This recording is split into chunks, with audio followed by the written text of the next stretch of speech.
like a dreamer. Fly all over the world. Open your shut so the world can see. You're a beautiful pearl. Live your day like you mean it. And don't forget who you are. You're free to go anywhere. There's no distance too far. And I just can't get enough of your energy. I just can't get enough. You're the spark shining in the dark. Oh, oh, oh, oh, oh, oh, oh. Love.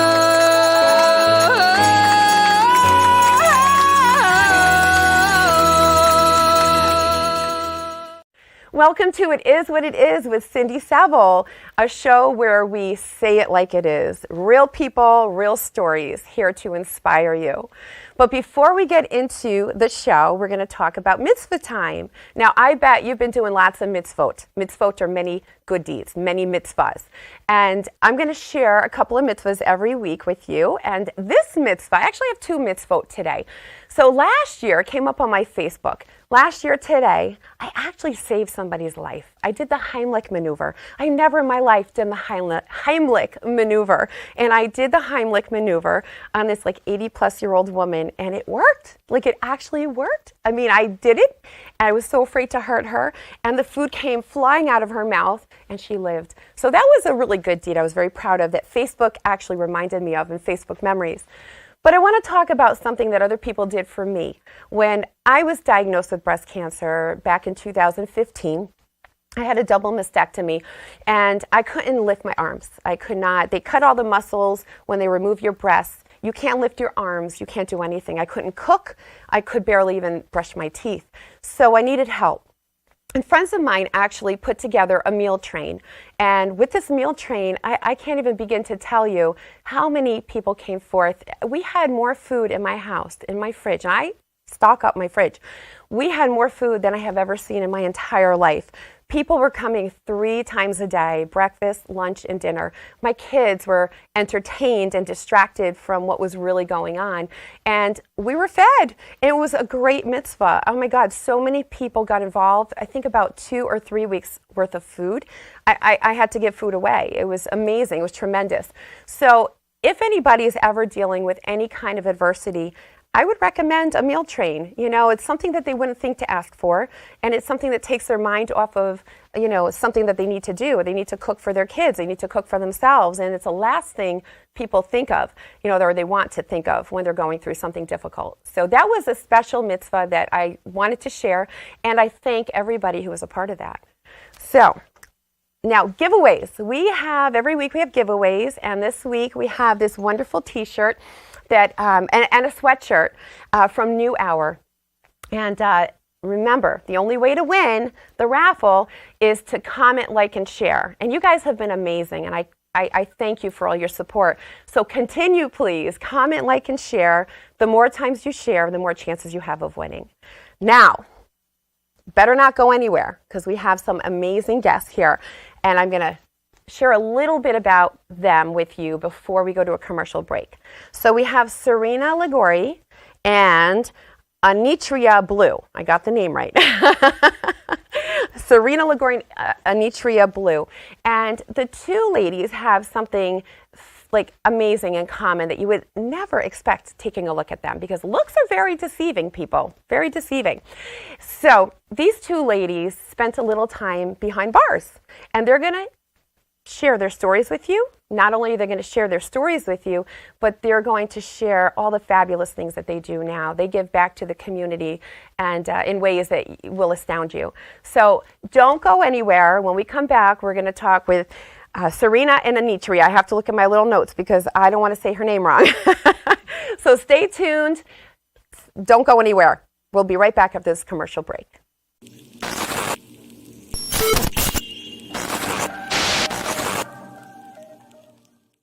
Silvermine at Home, a Connecticut-based non-medical home care agency servicing Connecticut and parts of New York. Silvermine caters to their clients' needs while offering peace of mind to their families so their loved one can age in place and live their best life possible. Call today to see how they can make a difference in you or your loved one's life. Our family caring for yours. Visit silvermineathome.com or call 203-228-5007.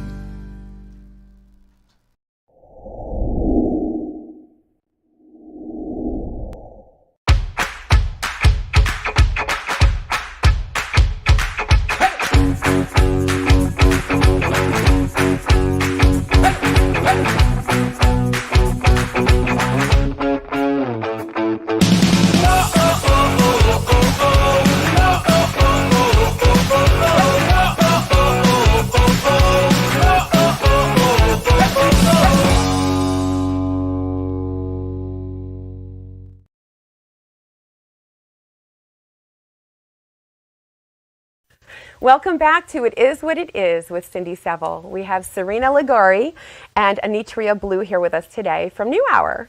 So welcome, ladies. Thank you. Thank you for coming. Serena, Anitria. Yes, that's why we know who you are, right? So thank you so much for being here today. I'd love to ask you some questions. I know both of you have some, again, as I mentioned, something in common and something that, you know, we would never guess looking at you. Never in a million years. You both spent time behind bars. Mm-hmm.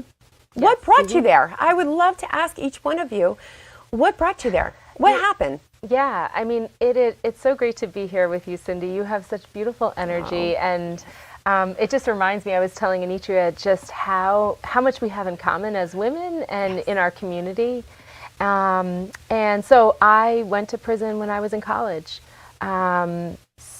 It's the last thing that you would think. The very last right? thing. When you're ready to go to college. Yes, and yes, I was, 4.0 student, involved in everything on campus, joined cheerleading. I was, being a college kid. Yeah. And family tragedy hit. And so, I had a parent's mental illness that impacted all of us. I had a death in the family. My grandparent passed away. And what happened from there was now, years later, over 20 years later, I can understand how family violence and domestic violence plays into and my ability to not know how to make my own choices. And so I always say today, if I had to go back, I always say that if I could go back, but ultimately knowing what I know now, I know I have choices, and I know that I don't have to be subjected to somebody else's mental health state or family violence. But I did. I went to prison, found myself there, and what I saw around me were women, grandmothers, mothers, women who said to me, "What are you doing here?" Just the way they were saying about them. Right. And I realized that so many of our women had so much in common. Most of us were survivors of domestic violence or family violence or some form of violence. Right. And when I came home from prison, I thought, I'm just going to go back to life as I knew it before. I'm going to put it behind me. But, it's funny because you can't change what's changed you. You can't go back. Exactly. It's, right. Yes. Yeah. No, it kind of identifies, you, after such an experience. And definitely something that most of us don't know anything about, Yeah. Yeah. So. Yes. So thank you. I'd love to hear what brought you there. Okay, so What's like your Serena, story? I was too in college. I was pursuing my career in medicine. So I had a year and a half left before I graduated with my BS in biology pre-med. And then I got we have involved. two brilliant women here. Really? I think so. Right? And I got involved with the wrong man. And I started working for him. He wanted to get involved with me. I was really against it because I'm thinking, no. Yeah. But his employees somehow wanted to play matchmaker. I did it reluctantly, and then 6 months later, I was behind bars trying to, with the reason of protecting myself against him. So my situation was really a domestic violence situation. And like Serena said, if I had known then what I know now, then things would be different. But during that time, our brains are starting to develop. So our cognitive abilities are not where they are now. So I try not to allow myself to feel too bad because I was young. Yeah. But now that I'm older, I'm like, well, that situation will never happen again. Yeah. So I make sure that it doesn't. I mean, there will be no violence involved. Right. I've learned to understand more about different types of violence. And my father always said, if a man puts his hands on you once, 9 times out of 10, it will happen again. And he was a very big guy.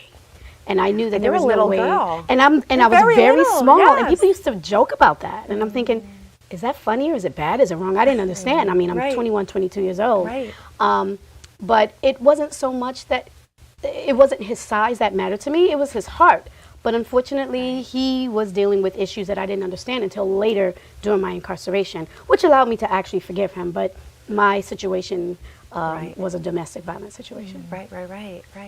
And again, very common. I mean, we were talking, earlier, and it's incredible. I mean, I had a domestic violent situation in my home, for 13 years. And, thank God, I mean, nobody went to jail, but, it wasn't good. It wasn't a good situation, very abusive scenario. And, there's so many people that I never talked about it. And, so many people that don't talk about it. And, so let me ask you, what was it like in prison? I mean, it must have been a shock to both of you going to college and, you have a certain lifestyle and then all of a sudden you're behind bars. What was it like? I mean, you hear stories, and is it like what you hear and what you see in the movies? For me, it was devastating. Yeah. Because like you said, you go from one way of living to something completely different, something that was extremely inhumane from my perspective. And I'm thinking, this was built for humanity? Why? And trying to be able to fit in, especially when you're young, you want to be able to fit in somewhere. I never fit in during my whole almost 20 years of being there. Wow. But it was extremely devastating. And even though I'm home, I've been home for almost 4 years now, there's still lingering effects. Yeah. I would think PTSD. Oh, most definitely. Yeah. And they actually have coined that for prison, the PTSD that you have as a result of prison. I think one of the things that I was so scared to go to prison, and one of the things I was grateful for were the women, because they would cook together, we would walk in the yard together, we did yoga. Even though we had been put into this very oppressive environment, we found ways to still be sisters and take care of each other. And yet you become a family. You become a family. Yeah. You become a family. Yeah. And most of the women were just trying to survive every day. And it definitely was not like any of the shows that we've ever watched. Not at all.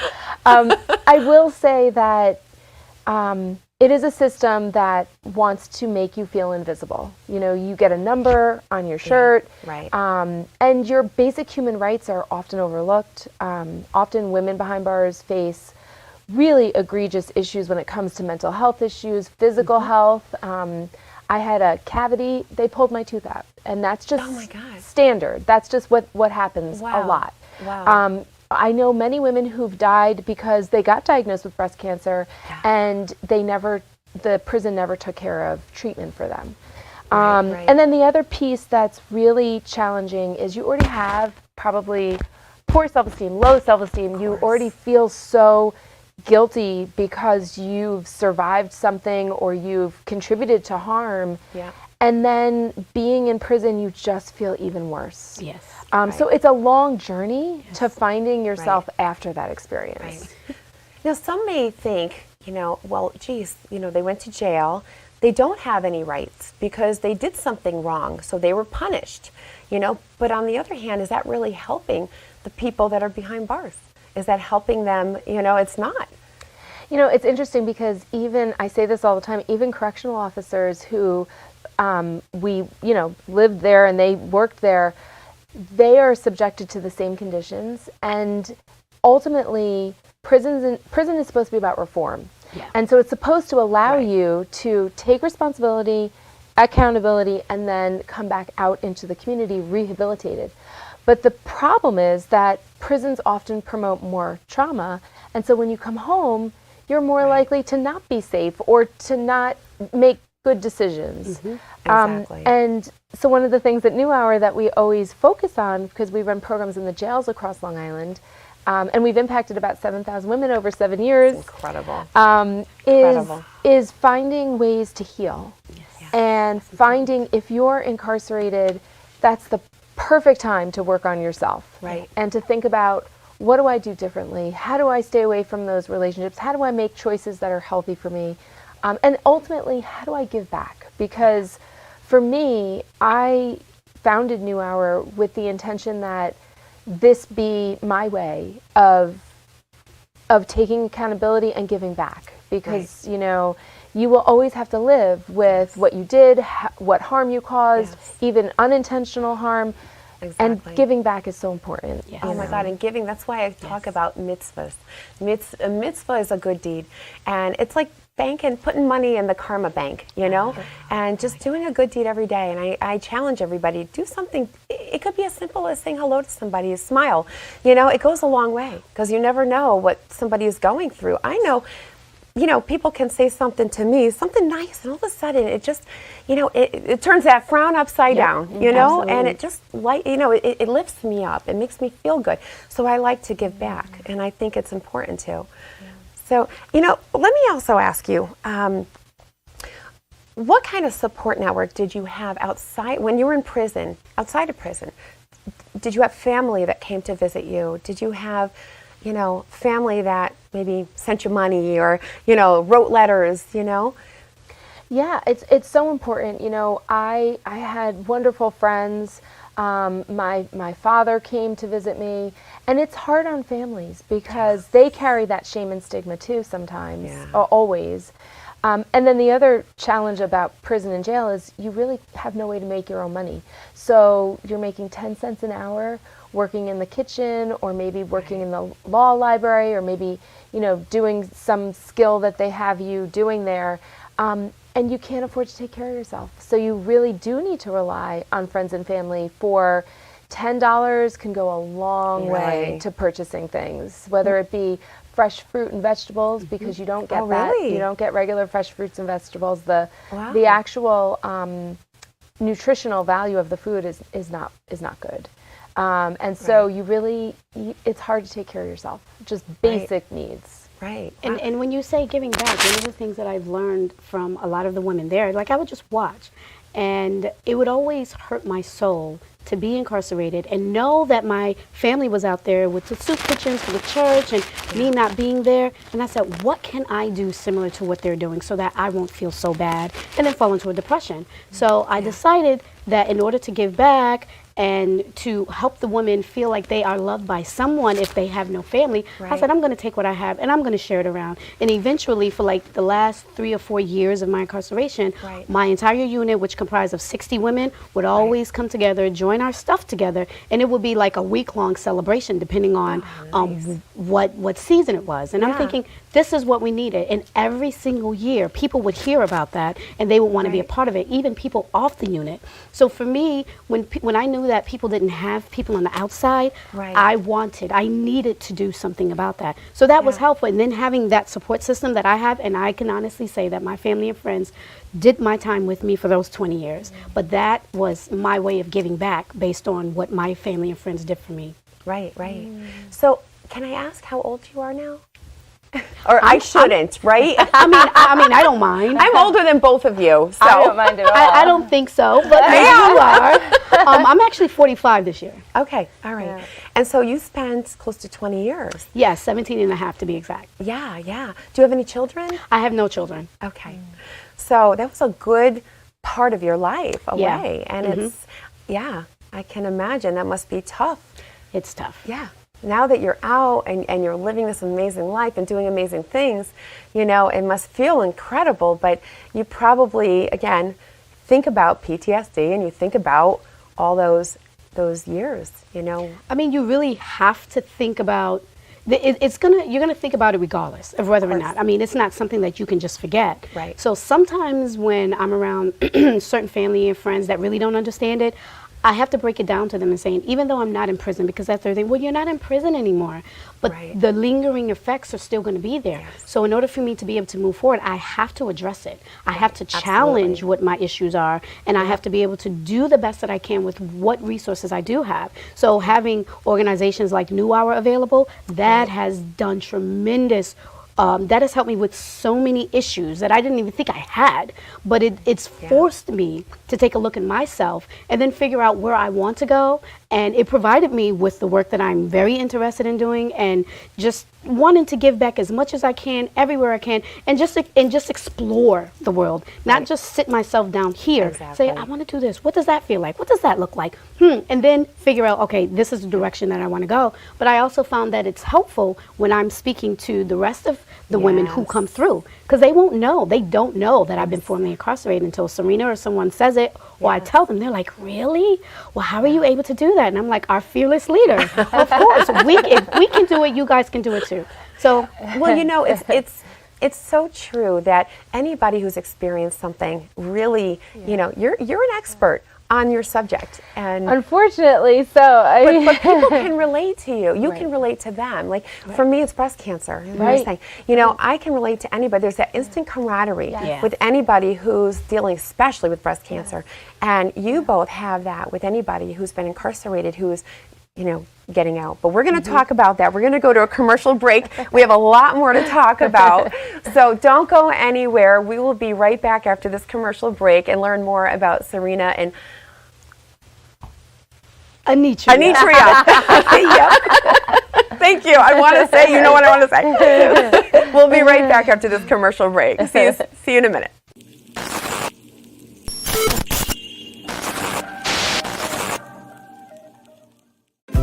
Do you or a loved one need the care of a nursing home?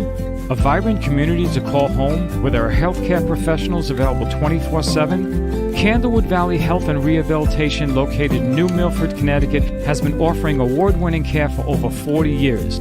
Whether you are rehabilitating from a cardiac procedure or hip replacement, or seeking a place for your loved one to live where he or she can receive top-notch health care, our team is at the ready. We also accept veteran benefits and offer a special secure memory care unit for residents with Alzheimer's or cognitive-related conditions. Call us at 860-355-0971. Candlewood Valley Health and Rehabilitation, a place to heal and thrive.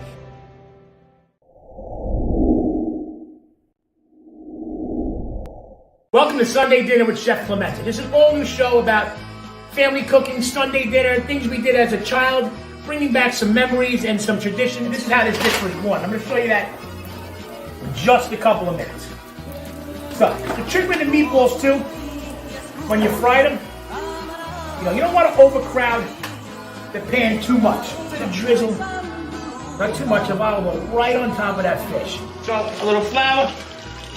A little egg, cella luna, met somebody, everybody drink some wine. Everybody still going. Pass them around, everybody eat a little bit. Come on, you gotta dance. Oh my God!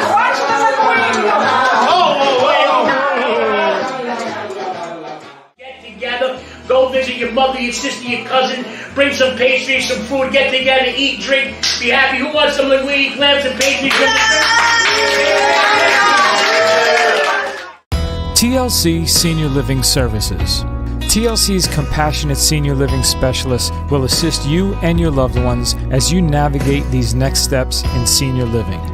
With years of experience in this industry, they know what to look for, and they know the questions to ask. TLC Senior Living Services will help find the most suitable living situation, will help find additional financial resources, and assist with the entire process. Cindy Seville, owner and founder, treats her clients with TLC. Yes, tender love and care. After working for various assisted living communities, Cindy decided to offer her wealth of knowledge to all seniors and their families. Cindy takes her time with you. She listens to you. She helps take the confusion out of your search and treats each and every client like family. Make TLC Senior Living Services your first call. Find out more at tlcseniorlivingservices.com. Welcome back to It Is What It Is with Cindy Saville. We have Serena and we have Anitria. We have some more questions for you. What happened when you were released from prison? That must have been scary, especially, I mean, you were in prison for 3 years? Yes. And you were in for 17 and a half. Okay. So, oh my God. I mean, I don't care if it's a day or if it's, yes, it's scary coming back out. Very. So, what happens? You know, what happens when you come out? You know, it's so alarming that there's almost no plan, that the prison doesn't create a plan for you. You get $40. $40? This day? The day you're released. Wow. And I mean, still 40, has it been $40? Well, or it's it's still gone up a little? $40 if you have extra money in your account, then you can you take get your that own with money. you. Okay. Right. And you've got to go to the bus stop and take the bus. The bus stop. What if there's no bus stop around? You've got to walk. Uber. You've got to walk. When I got out, there was no such thing as Uber. Right. But True. I had a friend of mine, Kathy. She picked me up, and it was such a surreal experience because I had a community of sisters inside. So I was leaving the people who took care of me, who I trusted. Your family. Yes. Yeah. That was your family. And all of a sudden you're like, uh-oh, all by yourself. You're all by yourself. And Yes. there was a nun that I worked for with the terminally ill and mentally ill women in the jail, in the prison.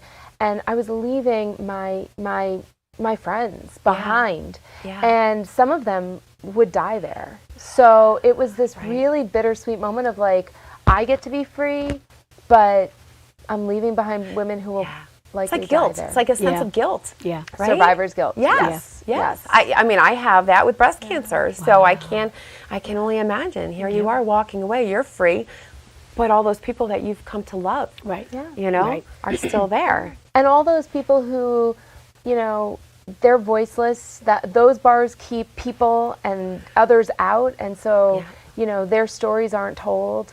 One of the women we both knew, Val, she had cancer that went undiagnosed, and she died there, and she served like 40 years there. Wow. And she went in as a teenager.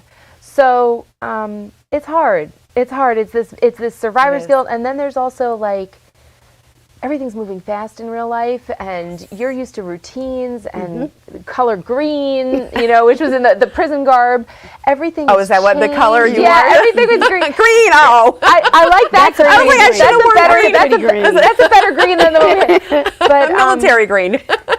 but you know, when I left prison, I weighed almost no more than 101 pounds, and I had such a hard time acclimating because it's like going to war. You know, you're surviving this situation, and you're coming back into an environment where you feel like you're wearing a big letter A. Yeah. Even though nobody knows, you feel like everybody knows. Right. So it's hard. It's Yeah. really tough. And then where you're going to live, how are you going to pay for things? How was it for both of you? What happened when you were released? When I was released, they had there was a law that passed stating that if you were a certain mental health level, you weren't able to leave by yourself. So I was escorted to the parole building with officers. My family could not pick me up in these circumstances. My brothers were there to pick me up once I met with them. Right. You can wear your own clothes, but that wasn't important to me. What was important to me was getting out. course. Once I got there, But then- let me ask you, your own clothes, or the clothes you went there with? No. Oh, okay. I didn't have those. Those were Okay. discarded. Okay. With my permission. Okay. Didn't want those. Yeah. But the prison supplied me with male clothes, which were really, really big. But I said, you know, if I have to go home naked, I will. But I was able to wear something. Right. So they were men's clothes. They were men's clothes, See? most Wow. definitely. But my brothers were there. And this to- is a women's prison? This is a women's prison. And they give you men's clothing? That's what we wear. That's ridiculous. And men's boots. We wore Yes. men's boots. That's There's no women's ridiculous. Yes. boots. Yes. Wow. Wow.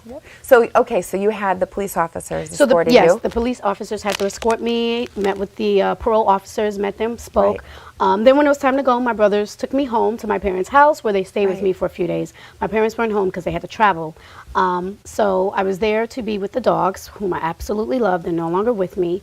And it was extremely scary, extremely difficult. I actually wanted to go back because, you know, once my brother set me up in my room, I'm thinking, this is a huge bed. What in the world do I do? So I would always sleep at the very edge because the beds we had were twin size. They were very small. yeah. And I'm thinking, I don't know. And it was tall because my brothers are really tall. So I'm climbing in the bed. And then I had one dog. She just would not leave my side, Hershey. And I'm thinking, is she going to eat me? Like, I just didn't know what to do. The whole experience was so different. Right. I had a hard time trying to figure out where the bathroom was. And I'm thinking, I have no bars. So are people going to come and knock down the door? Like, it was just, it was a lot. You it were was so overwhelming. conditioned. Yes. In Very prison. conditioned. Yes. That's right. And I felt safe but unsafe. And I Right. really couldn't differentiate between the two, and I didn't understand why I was feeling this. I should be excited that I'm home, which Right. I wasn't. I will always wake up, but it took me like a year to not be as disoriented, but I could never figure out where I was, and I'm thinking, this feels too free. Am I going to get in trouble? Am I going to get locked? Am I going to go to SHU because I don't know what to do? Am I sleeping too long? Like, it was a lot. It was right. very overwhelming. Right, right. I can imagine. I can imagine. Now, what about, you know, there's a stigma that's attached, right? And it's terrible because it follows you. Yes. I'm sure. The rest of your life. Yes. It really does. Yes. It stays with you. You two forever. won. You know what? We were talking on the phone the other day, and I said, you know, everybody makes mistakes. Everybody makes a bad choice at some point in their life. It's just who's caught. Yes. Yeah. Who's caught? Yep. But also, I guess the severity of that bad choice. But that one bad choice can dictate the rest of your life. Yeah. You know, and that stigma that you must have to deal with. I mean, dating. You know, I mean, right? Dating, work, looking for a job, friends. Yeah. You know, all of this stuff. You know, if you have children going to, you know, the kids go to school. What if the kids find out, you know, about mom or dad that, you know, was in jail? So how did you deal with the stigma? You know, that's such a great question because I feel like for the first maybe it was 5 years of my life after prison. I say my life, but my life free. Yeah. I tried to hide it. And it made me more susceptible to unhealthy relationships. You know, I had a super controlling boyfriend. You feel as though you're not worthy of healthy relationships because somehow you're broken. You feel a little dirty. Yes. Yeah. Right? You feel definitely not as good as Right. somebody else. Yeah. Right. And it takes a long time. And I feel like one of the things that I love about the work I do now is like, I'm loud and proud, you know, I'm out. Love it. It's Like I me, want girl. everybody to know, you know, Yes. it is what it is. You That's know? it. It is what it is. You know what I say? It is what it is. I love it. That will be bleeped, but But it's until you can fully come into yourself and until you are comfortable being who you are, it isn't really until then that I felt free. And I always say to everyone, I'll tell you every detail of my life. You want to know? Sit down. Let's talk. Because the truth is that you just can't keep parts of yourself a secret. And it does more harm to yourself. It does. It does. And I agree with everything Serena is saying. If she did not have the confidence that she exudes so proudly, I can honestly say that I would not be able to do the work that I'm doing today. I know that my parents both suffered as a result of my incarceration, and that angers me still. And I'm working on a book that it gets published because I want the truth to be known. Good for They you. kept a lot of who I am. shivers. I love that. And it's for them because they are some of the best. We don't always have the greatest relationship because time has elapsed, but I still recognize them for who they are. They've done every single thing for me, with me, for me to be the woman that I am today. I can never forget that. But when it comes to me letting people know that I was formerly incarcerated, it bothers them. Now I understand why. So I say, Mom and Dad, you know, with all due respect, my story will help someone. I know that it will, even if it's one person. But it's also very therapeutic for me because, like Serena said, if I hold it in and try to pretend like it's never happened, it will do me more harm. I've tried that and it does not work.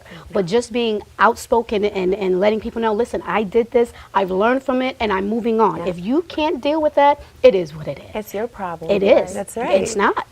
Listen, we're not for everybody. You know? Exactly. Definitely not. Exactly. And I say I really don't care who likes me and who doesn't like me. I don't. I love who I am. And you all have to love, everybody has to love who they are. Yep. And, I can relate because my book, again, it is what it is. Another bleep. Yes. I say it like it is. I put it out there. And sharing my story, it's helped so many people, men and women. Not everybody, less men have breast cancer, of course, than women. But, everybody deals with some kind of adversity in their life. Yes. And, how do we overcome it? The way you overcome what you went through can inspire somebody that has an adversity that's not related to yours. Right. Right. So, you can help somebody who has, a completely different scenario. Absolutely. Just seeing you serve as an inspiration. And that's what this show is all about is, bringing people on that have dealt with adversity, overcome it, and serve to inspire other people. And your stories do. Thank you. So I can't wait to read that book. Actually, we're going to be writing a book. Well, Yes. So we've talking about that. I write children's books, and I am going to meet with all of you, and I want to learn, because I was never in prison, Right. but I want to learn what it was like being in prison, and I want to meet with some children to learn what it was like for the children, having their parents in prison. And once I do all this, once I do my research, and I can feel it, because I have to feel it before I write it, I'm going to write a story for children, and I'm going to use the children of your clients and to illustrate the book. Great. This is so exciting. To illustrate, and I think what we'll do is we'll have a little contest, maybe with everybody, and to come up with a name, and we'll vote on like it. that. So, And so many children are impacted. I always felt like this only happened to me. This is only my experience. But it's actually 1 in 5 Americans who are behind bars. Wow. And there are thousands of children, 30,000 just within our region, who have a parent incarcerated. Wow. So I also talk a lot about how I present is I don't want my child to feel shame and stigma. And so they see how you're feeling and they pick up on it, Yes. So they really do. Wow. They really do. So what inspired you now, Serena, because you are the founder of New Hour, New Hour right here, dedicated to empowering justice-impacted women, mothers, and their children. And I like how you say that, justice-impacted. Yes. I like that. That doesn't have to be that you went to prison or jail or that you were arrested, but did it impact you? Did something happen to someone you love? And it's interesting because my son was 3 years old. I had been working in the city. I was doing policy work. I'm heading up to Albany and working with lawmakers, and I was working at the Correctional Association, a nonprofit that visits prisons and advocates for reform. So you got into this work because of your experiences anyway. Completely. And part of what gave me peace and healing was knowing that there was a whole community of people who had been behind bars and now were doing good things. Couldn't have just been just me. So when I had my son, I came back to Long Island to work, and I thought, what am I going to do on Long Island? How am I going to impact things? And a wonderful woman, Patty, and her husband, George. Patty volunteered. She went into the jail, and she started working with women with a religious organization. And Sister Tisa, a nun who founded another nonprofit in Queens, Our Children, HOUR. Okay. And that stands for the hour of a mother's arrest and the hour that children are impacted. Oh, wow. Yeah. So Sister Tisa called me. She says, "What are you doing?" And my son's 3, and I'm doing freelance work, and I'm doing side jobs, and I'm doing waitressing. I'm doing a little bit of everything. Yeah. And she said, "I want you to meet with this woman and her husband." So spoke to them, and Patty said to me, there's no services for women in the jail. And I said, the same jail that I was in, it was now 15 years or 10 years later. I said, you're kidding me. There's no program. Where was the jail you were in? The river, there's Riverhead and Yaphank are the two jails in Suffolk County. Okay. I was in the Riverhead facility. Okay. Yaphank is a little bit of a newer facility. Okay. And at that time, there were close to, I want to say, 140 women at any one time in the jail. Right. And I thought, you've got to be kidding me. There's no programs, there's no services.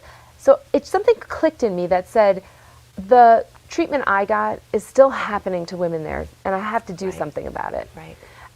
And so George said to me, we want to make this happen for you. And I wrote up a business plan, and I created, the idea was to have parenting programs, reentry support, everything I didn't get. Exactly. Again, speaking from your own personal experience. Right. Yes, you know how to help. Yes. Yes. Yeah. And I think that was 7 years ago, and the rest is history. Wow. We have close to 12 programs a week in all 3 jails across Long Island. Wow. We have amazing social workers and caseworkers, and then the other part of our mission is really to change the system. And one of those changes we worked on was making sure women weren't shackled during labor, which was the thing. Oh my God. This is what they did. Yes. You know, Wow. they shackled Yeah. women during labor, and even still, we continue. You know what's so to- funny? Can I just tell you? I'm like, wow, I'm thinking labor when you're pregnant. Yeah. But you're talking labor, hard work. No, You're talking about labor- pregnancy. Oh, I'm right. Okay. If you're pregnant in a facility, Oh, that's you'd be terrible. shackled Yes. around the waist. You'd be shackled to the bed. Oh my God. Really, really horrific Oh, that's treatment. brutal. Yes, That's yes. brutal. And most people don't know what happens in prisons and jails because it doesn't. They don't know. It doesn't affect Yeah, them. yeah. And yet there's a lot of inhumane treatment. Yes. That happens there. A lot of different things. Right, And a right. lack of mental health support. And that was one thing when we founded New Hour. I said, well, what can we do to make sure women feel empowered? And every week we have new women come into my office who just came home. I just came home yesterday. We always say to them, welcome home. This is your new hour. This is love the it. new And hour that's how for you came up with the name. Yes. The New Hour. New Hour. I love it. Yes. I love it. Yes, and it was, we started with the model that our children had in Queens, which was to provide services. But we even took it a little bit further because we want to impact the system. Yes. And so, Anitria was up in Albany advocating with lawmakers, and we have a great relationship with the sheriff's office. The sheriff said to me, what do you want to do for women? And I was like, we have all these ideas. And he was like, go for it.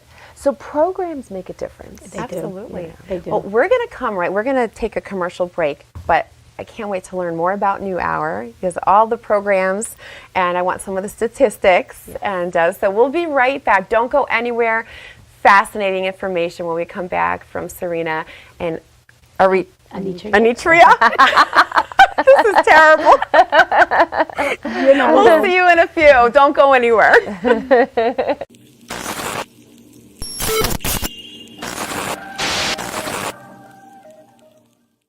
Silvermine at Home, a Connecticut-based non-medical home care agency servicing Connecticut and parts of New York. Silvermine caters to their clients' needs while offering peace of mind to their families so their loved one can age in place and live their best life possible. Call today to see how they can make a difference in you or your loved one's life. Our family caring for yours. Visit silvermineathome.com or call 203-228-5007.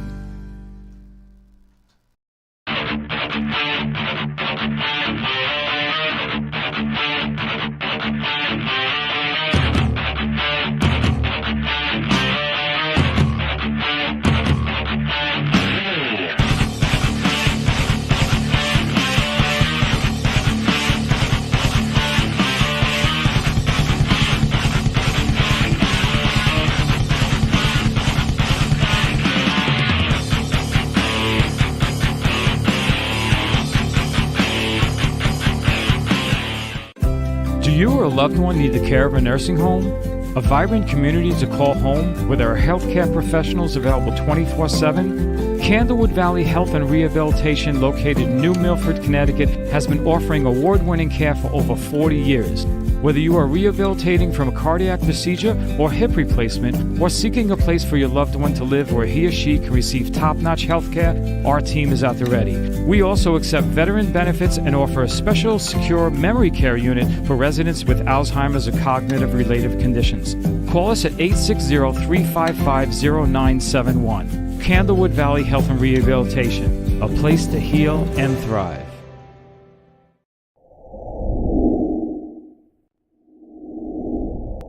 The Suki and Scott Show. This is one of the funnest shows I've ever done. Lady, when you're with me, I'm smiling. It's musical.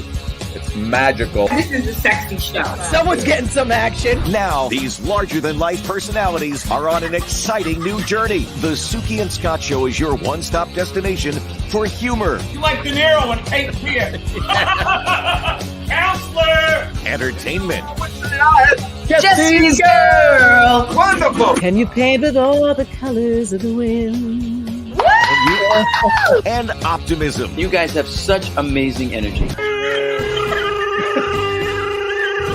Let's laugh together. I love him. The Suki and Scott Show.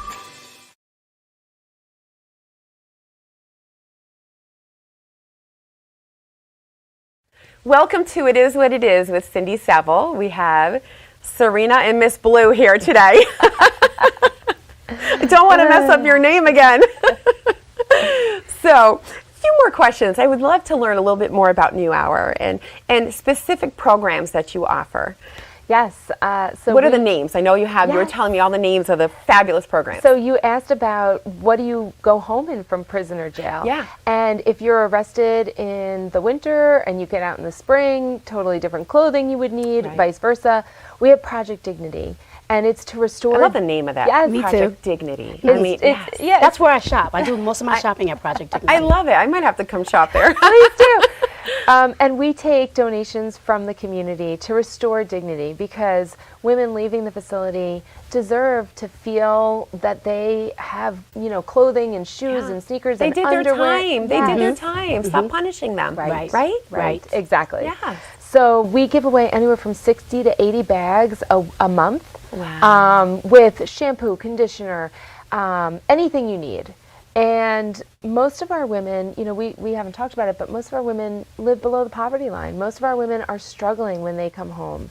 And so if that can alleviate some of that struggling, Project Dignity does that. Absolutely. Phenomenal. Does a How do fine people job. donate? So they can go to our website, www.newhourli.org. You can call us, 631-273-3300. And we're on TikTok, Insta, Facebook, Twitter, we're all over. So we'll share that. But we also have an Amazon wish list and a Target wish list. So if you don't know what to donate, we can tell you. Or if you happen to be in the food store and you pick up an extra bottle of shampoo, you can literally drop it off to our office. We're in Brentwood. Okay, that's not far Brentwood, from New York. Massapequa. Yeah. It's pretty close. Yeah. Do you have a list of suggested items that people could donate if they wanted to? And believe it or not, deodorant, shampoo, conditioners, body soap, lotion, sanitary pads, so needed, so expensive. Yes. And even, Fabletics, sportswear that you can wear. Yes. And we have programs. So we have Emerge, which is our advocacy and leadership program. It's a trauma-informed program. And I've actually had women say to me, I was never in jail or prison, but can I go to the program? Because after you told me about some of the programs, I thought I could benefit from some of these too. We'd love to have you as a speaker. I would love to come. But it's about empowerment. It's about how do you move beyond the stigma of your experiences. Right. And it's a 15-week program. We have lunch and we give a stipend to women who participate, and we accept applications twice a year. So people actually get paid to come to this. Yes. They get rewarded. They get rewarded, yes. They get rewarded for participating in a good program. A great in a program. positive program that's only going to help them. Yes. It's a win-win. It's just positive all around. Yes. Yep. That's amazing. And we've actually... And that's why you need donations. Yes, we do. And I am a graduate of that program. You are. Yes. Woo! And that happens for 15 weeks. They come every week. And it's really about breaking down the things that have stopped you from moving ahead in your life. Right. And then we have our reentry program in the jail. We have a parenting program where we're really teaching parenting skills to women. Most women, 3/4, are moms. So they're coming home to take care of kids. And how hard is it to take care of kids when you're dealing with mental health issues, substance abuse issues, domestic violence issues? So it's a great program. And then we have our health and wellness program, which is how do I take care of my own self? Which is so important. We forget that, as women, as mothers, but even just as women, we forget we're so nurturing typically, and we take care of everyone else. And I'm guilty all my life, of taking care of other people before myself. Everybody's needs came first. Didn't matter if I knew you or I didn't know you. I always came last. And I actually, about 1.5 years ago, decided I'm going to focus on me. Finally, I'm 51, and I know, right? So young. Easy, girl. I know. That's not old either. Thank you. I'm going for fillers soon, so it does help. But 51, and it took that many years. I tell my children, don't do what I did. Right. Make yourself a priority. So I decided, I had bought myself this beautiful, I don't have it on today, I have my grandmother's ring on today, but I bought myself this beautiful diamond ring. Everyone thinks I'm married. And I told you, I tell people I married myself. Yes. I married myself. I bought it's gorgeous diamond ring. I spent $5,000 on it, and I would never spend that kind of money on myself, I don't need to wait for a man to buy me anything. I focus on me, I'm doing for me. And once you focus on yourself, amazing things happen. I know. Like doors open and you go places, True. And I always thought, this is really sad, and I've never said this. I have said this to a few people, but certainly not on air. And I will tell you, I always thought, it's okay if everybody else gets whatever it is, and I don't. Right. Yeah. And what a lousy way to live your life. Yes. It's not okay. I want whatever it is also, Yes. I deserve it. And I was always going without. I was always, no way, no more. So that's amazing you said that, because I've thought that myself. It's like, if everyone else is taken care of, then I guess I'll just be okay. Yeah, it's okay. It's okay if I don't, get whatever or do whatever it is. Brings me happiness. Yeah, right. yeah. But we deserve it too. Yep. And I think that's part of building up your self-esteem and being in abusive relationships. Domestic violence, all of that, whatever kind of abuse it was, it really takes a toll on your psyche. It does. Yes, Yeah. it does. So that's something that, you're helping these women. Yeah, and that's a big part of the work that we do is emotional support. We can you can run a million programs, but it's women come to our office and they go, I just feel like I can exhale here. I just feel like I can be okay here. Yes. And they're appreciated, they're valued. Yes. They're valued. Yes. That's so important. Now, what was I going to ask you? How many, you said to me, you've helped 7,000 women. Yes. And their children. Yes. It's incredible. We're 7 years old. We started thinking, let's see what happens. And every year we track everyone we've worked with. We've been able to help women go back to college. We've paid for parking tickets and DWI tickets. We've paid for transportation, bus, Uber. Wow. We've had one woman graduated from, she got her CDL, she's a truck driver. That's awesome. We paid for her to go to school, and now she's driving truck, making great money. And do these people that you're helping, do they give back? Always. I love always. it. I love and not only do they give back, they come back and they're like, we have a great idea for something else you can do. And so we're working towards getting a house, because homelessness is a huge issue for women. Huge. And especially if you've been incarcerated, if you've survived domestic violence. So that's our next goal. We need a home for women just to transition. So listen, everybody, anybody who has a home, they want to donate. Please. Money towards a home Yes. to donate. Please, by all means, yes. Please donate. Think of these ladies, these Yes. wonderful ladies doing wonderful things. And when you stabilize a woman, you stabilize her children. Yep. You stabilize the generations to come. And the communities. And Yes. the community, yeah. Yep. Yeah. No, absolutely. So the book that we're going to write, I'm very excited. I'm going to come spend some too. time with you guys. Yes. I would love to meet, a lot of your clients. Yes. How many staff? I want to ask you, how many staff do you have? So because I mean, you started this 7 years ago. Started with one office, right? And we're so lucky. We're on the premises of Sisters of St. Joseph's. They have about 120 nuns who live there. Oh wow! And they're so great. They've given us space, and people always say when they get to campus, they just feel at peace. Yeah. So we have 4 full-time staff. Very spiritual. How nice is that? Yes, it is. 4 full-time staff, 5 part-time staff, and volunteers. I actually was at an event this morning, and one of our volunteers was there. She goes, "I'm going to do more Project Dignity bags for you," because we're always in need of them. Right. But the thing that I love is that everyone who works with us, everyone on our staff has somehow been impacted. They've had a loved one incarcerated, or they've been incarcerated. And I always say, like, the person who's experienced these issues, like breast cancer or other, you are the person who knows the most and can make the most difference. So when women walk through our doors, they can, Anitria was picking a woman up the other day from social services. She had no ride. She was stranded. And I heard her on the phone. I was on the phone with the woman. I said, she's going to be there any minute. She'd never met her before. She ran over, hugged. They were instant, she instantly helped to create support. It's that instant camaraderie. It's just, right? You bond with somebody instantly. You don't have to know anything about that person, but you know everything about them. That's right. That's so true. I like that. Right? So well true. put. That is really good. That was really good. So Let's good. remember that one.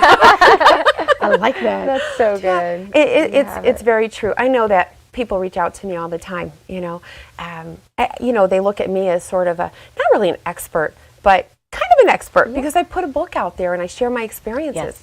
And they say, hey, Sin, I was diagnosed with breast cancer. What do I do? Or my friend was diagnosed with breast cancer. What should I say to her? What should I do? And it's nice to know that people look to me to help them, and I actually can help them. Yes. Right. So sharing my story, sharing your story, reaching out. Let me tell you, positivity is contagious. It's contagious. Where negativity can be too. Right. But positivity, certainly contagious. So the more good you do, the more good others are going to do. So true. Thank you both, ladies. I truly appreciate you spending the time on this show.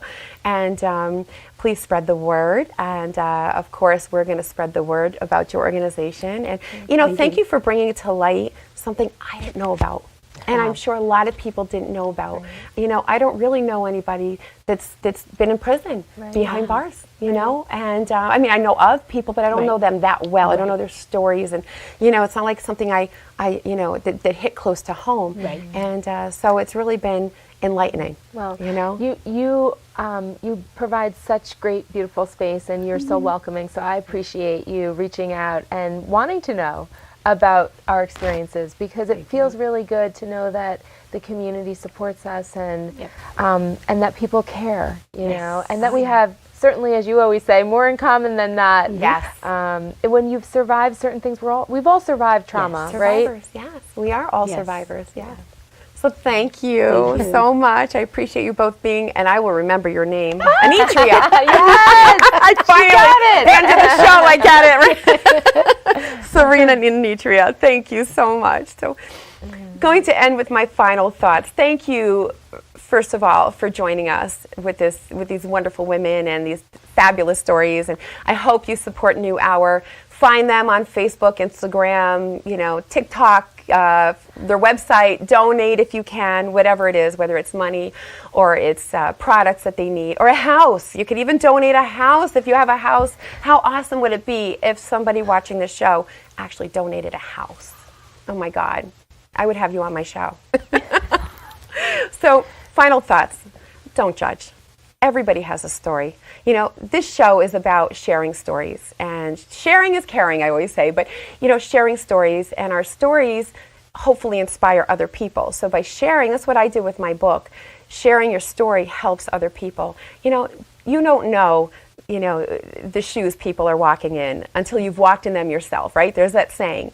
So don't judge. All right, I'm going to leave you with that. Do a lot of mitzvot. Make sure you comment, like, and share this show so you can win. We have a sweatshirt and we have a t-shirt. All right, I will see you next week.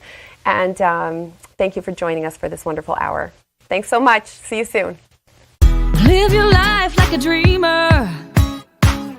Fly all over the world. Open yourself so the world